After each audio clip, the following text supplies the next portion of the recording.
And gold buyers, మీ కష్టాల్లో నమ్మకమైన మీ ఆత్మీయ నేస్తం.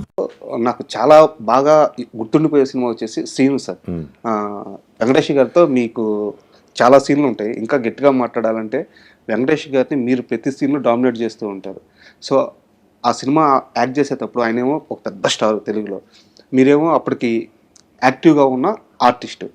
సో ఎప్పుడైనా సరే వెంకటేష్ గారు అభ్యంతరం పెట్టడం, ఇది నన్ను డామినేట్ చేస్తున్నాడు, కథలో భాగమైనా సరే నన్ను తినేస్తున్నాడు, ఇలాంటి ఒక అభ్యంతరం రావడం. మీరు యాక్చువల్గా ఎలా అడుగుతామనంటే, ఇప్పుడు మనం నేను ఒకటి పిక్చర్ చాలా 3 years గ్యాప్ తర్వాత అని చెప్పారు కదా. యాక్చువల్గా చూస్తే ఈ 40 years కెరియర్లో ఒక 1.5 years గ్యాప్. నేను చాలా పిక్చర్ తెలుగులో చేసేటప్పుడు మధ్యలో ఫటక్ అని 97లో ఏం పిక్చర్ లేకుండా అయిపోయింది.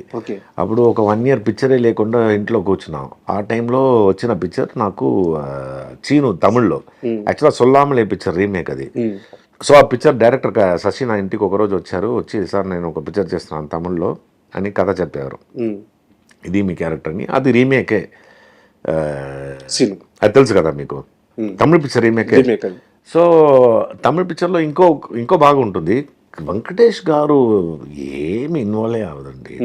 ఐ యాక్చువల్గా నో హిమ్ పర్సనలీ బయట కూడా, ఎందుకంటే నా ఫ్రెండ్స్కి ఆయన కామన్ ఫ్రెండ్. యాక్చువల్గా వెంకటేష్ కజిన్ అరుణ అని చెప్పి వెంకటేష్ బాబు కజిన్ గాట్ మ్యారీడ్ టు నా చాలా క్లోజ్ ఫ్రెండ్. ఓకే. సో వాళ్ళ ఇంటి పార్టీలను హీ నెవర్ ఆయన చాలా gentlemen to the core. So ఆయన అనవసరంగా ఆయన ఇన్వాల్వ్ అయితే కూడా అనవసరంగా నేను చేస్తే ఆయన అలాంటి ఈ సమయం పక్కా gentleman. So it was remake. I enjoyed working in that film. That was Chowdary garu film. And తమిళ్లో అది సూపర్ హిట్ అయింది ఆ పిక్చర్. అవును సార్. ఇక్కడ ఏంటంటే వెంకటేష్ గారు స్టార్ అయ్యండి, స్టార్ అయిన తర్వాత ఆయన నా ఇది మాట్లాడకుండా యాక్సెప్ట్ చేసుకోలేకపోయాం అనమాట. తెలుగు ఆడియన్స్ ఏంటంటే స్టార్ ని అలా చూస్తారు కాబట్టి. అండ్ అలాగే రాజశేఖర్ గారితో కూడా మీరు ఒక సినిమా. అవునవును, అది కూడా మీరు చూస్తే వానతపల్లి సూపర్ హిట్ అక్కడ. ఇప్పుడు కూడా అది 1 year ఆడిన పిక్చర్.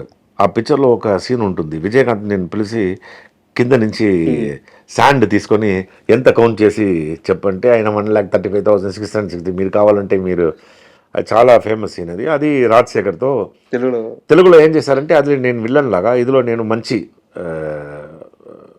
విల్లనే లేకుండా రాజశేఖర్ గురించి ఏమేమో చెప్తారు, లేట్ వస్తారు అది ఇదని. నేను ఆ పిక్చర్ చేసేప్పుడు we became so close, and even Jeevitha garu. And it was super fun working in that film with Rajasekhar. So ఆ టైంలో ఆయన 11 o'clock వస్తారు, ఆయన ఏం ఇది చూసి 1 hour చూస్తారు, అదన్నీ ఏం లేదు. He was so humble and he came on time, అదని you know perfect thing. Only after that we became actually రాజశేఖర్ని మీట్ చేసి, ఈవెన్ నౌ ఈ పిక్చర్ బైకర్ తర్వాత I just sent my message and spoke to జీవితం. యాక్చువల్గా రాజశేఖర్ గారి ప్రస్తావన వచ్చింది కాబట్టి మాట్లాడుతున్నాను. మీలాంటి వాళ్ళు వారితో చాలా సంవత్సరాలు కలిసి ఒక జర్నీ చేస్తుంటారు, పరిచయాలు ఉంటాయి, సెట్లో కలిసి ట్రావెల్ అయి ఉంటారు. మీలాంటి వాళ్ళు చెప్పే మాత్రమే నిజాలు బయటకు వస్తాయి. రాజశేఖర్ గారు టైంకి రారు, సెట్లో ఇబ్బంది పెడతారు, ఇలాంటి ఎన్నో రకాల నెగిటివ్. నేను ఒక టైం అయినా జరుగుతుందని ఆలోచించాను. నేను 6-7 days వర్క్ చేశాను, నాకంటే ముందుకు వచ్చారు ఆయన. ఎందుకు ఆయన మీద ఒక నెగిటివ్, అది ఏమని నాకు తెలియదు. అప్పుడు మారారా నాకు తెలియదు, ఎందుకంటే అందరూ ఇలా చెప్తారు. సరే నేను కూడా రాజశేఖరే కదా అని చెప్తే, ఫస్ట్ నేను వెళ్ళే ముందే ఆయన సెట్లో ఉంటారు. రానప్పుడే ఆయన కొత్త, నాకు ఇంకా గుర్తుంది, కొత్త ల్యాండ్ క్రూజర్ అప్పుడే కొన్నారు ఆ పిక్చర్. అప్పుడు నన్ను పిలిచి ల్యాండ్ క్రూజర్ చావి ఇచ్చి కావాలంటే డ్రైవ్ చేయి అని చెప్పి. సో హీ వాస్ పర్ఫెక్ట్గా పిక్చర్లో హీ కేమ్. అండ్ అన్ని తర్వాత ముఖం చూసుకునే ఉంటారని చెప్తారు, ఒకసారి చూసి ఇలా చెప్పి ఓకే అని చెప్తారు. నాకేం అలా I don't think it's true. పర్సనల్గా ఎలా ఉంటారు అంటే యాజ్ ఎ పర్సన్గా. ఆ తర్వాత మేము ఇంకొక పిక్చర్ వర్క్ చేశాను.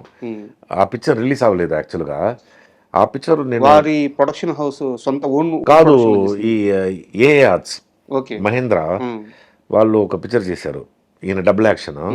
అందులో almost 20-25 days we enjoyed, like జాలీగా జోక్ ఇది చేయడం, అది ఆయనతోనే భోజనం చేయడం. సో ఆ పిక్చర్ కూడా పర్ఫెక్ట్గా కరెక్ట్గా వచ్చారు ఆయన. ఇంతకు ముందు ఏదో ఒకసారి చేశారో ఏమో నాకు తెలియలేదు, కానీ my experience with is very cool man.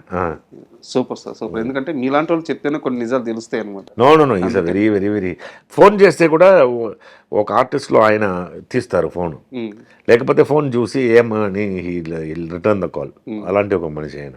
And me life స్టైల్కి సంబంధించిన ఒక చిన్న ప్రశ్న అడుగుతాను, ఇది కాస్త సీరియస్ ప్రశ్న కూడా. అకౌంట్లో 25 లక్షల రూపాయలు డబ్బులు ఉన్నాయి. 25 లక్షల రూపాయలు తీసుకొని మొత్తం వరల్డ్ మొత్తం తిరిగి వచ్చారు. వచ్చిన తర్వాత కరోనా వచ్చింది, అకౌంట్ జీరో. అవును, ఒక రకంగా ఇంట్లో అవసరాలకు కూడా డబ్బులు లేవు. అకౌంట్ జీరో, ఓడి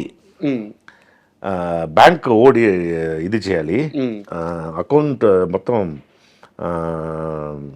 ఫుల్ పోయింది డబ్బు, ఒక్క పైసా కూడా లేదు.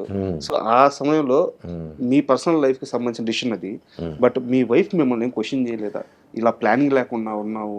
మా ఇద్దరం కలిపే దాన్ని చేసేది. ఇద్దరు కలిపే చేస్తారు, ఇద్దరి టుగెదర్ ఏముంది లైఫ్లో అని చెప్పి వీఆర్ స్టిల్ లైక్ దట్. ఎందుకంటే one thing I'm very very clear, ఎలా అంటే ఒక్క మనిషికి అప్పు ఉండకూడదు, ఒక్క పైసా అప్పు ఉండకూడదు. ఓకే, అది లేకపోతే you're rich. Correct. Okay, then నాకు కొంచెం ప్రాపర్టీస్ ఉన్నాయి, so that is good one, అది చాలు నాకు. ఎందుకంటే నాకు ప్రాపర్టీ కొనడం, 100 ఎకరాలు ఉండడం అదని చాలా waste. What are we gonna take? Nothing. And I don't believing in my earning giving it to my son or somebody. I don't earn for my son or anybody. I earn for myself. I have to spend for myself, and I have to enjoy what I earned. That is my ఇది. అదే నా wife same. నా wife enjoy చేయాలి నేను సంపాదించిన, because she also an actress, she also makes good money. So ఏం చేస్తారండి, మనకు మంచి ఇల్లు కావాలి, మనకి ఇల్లు మంచి ఒక హోమ్ థియేటర్ లాగా ఉంది, మన ఇల్లులో వెజిటబుల్స్ అన్ని నా ఇంట్లోనే దొరుకుతుంది, I have a big house, everything is there. For what more you need? You don't need ఇంకా పెద్ద ఇల్లు కొనుక్కోవాలి, ఇంకా పెద్ద ఎందుకు? ఈ ఇల్లే చాలా పెద్దది, మెయింటైన్ చేయడం చాలా కష్టంగా ఉందండి. ఇంతకంటే ఇంకొక చిన్న ఇల్లుకి వెళ్దామా అని ఆలోచిస్తారు. ఇప్పుడు నేను ఏం ఆలోచిస్తున్నా అంటే, ఒక హోటల్లో స్టే చేస్తే ఒక 10,000 రూపీస్ అవుతుందని పెట్టుకోండి, మంత్లీ 3 lakhs. ఆ ఇంట్లో అదే అవుతుంది. హోటల్లో ఉంటే చాలు, అలా ఆలోచిస్తున్నాను నేను. ఏదైనా ఒక హోటల్లో ఇలాంటి ఒక స్వీట్ రూమ్ తీసుకొని ఉంటే it is the same. So I don't believe in buying property ఇదని. వచ్చే డబ్బని I go around all the world, మొత్తం తిరుగుతాను. I spend, I enjoy life. And what is there? Already 58 అయింది. 58 అంటే ఆల్మోస్ట్ 50,000 days అనుకుంటున్నాము.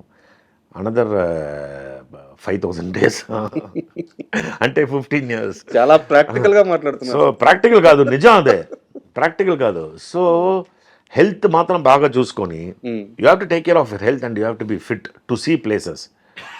If you want to enjoy life, you have to be fit. Only if you're fit you can enjoy. So I see to that I always go to the gym and take care of my internal system and internal organs, I mean. And మనం ఎంజాయ్ చేస్తున్నాం అని చెప్పి you can't ruin your organs. And అన్ని limit ఉండాలి.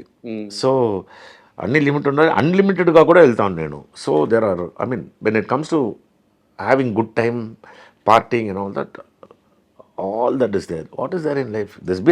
I've been doing for several years, and future kuda alage untundi. I told you, no. Sir. And for more videos, please subscribe to iDream. Please subscribe to iDream. Please subscribe iDream. And please subscribe to iDream. For more videos, subscribe to iDream. please like, share and subscribe to the channel. Congratulations, iDream. Subscribe to iDream. Subscribe to iDream. So subscribe to iDream Media. iDream ki iDream team andarki huge congratulations. Please subscribe iDream Media. Please subscribe to iDream. Subscribe iDream. Please subscribe to iDream. iDream అంటే నా కళల channel subscribe చేసుకున్న నోరు తిరుగుతలేదు, మీరైతే గంట గుర్తు కొట్టండి. For more such videos, please subscribe to iDream. Subscribe to iDream. Please subscribe to iDream. Please subscribe iDream Media. Please do subscribe to iDream. Please subscribe to iDream Media. For best entertainment and information, please subscribe iDream. And don't forget to subscribe to iDream.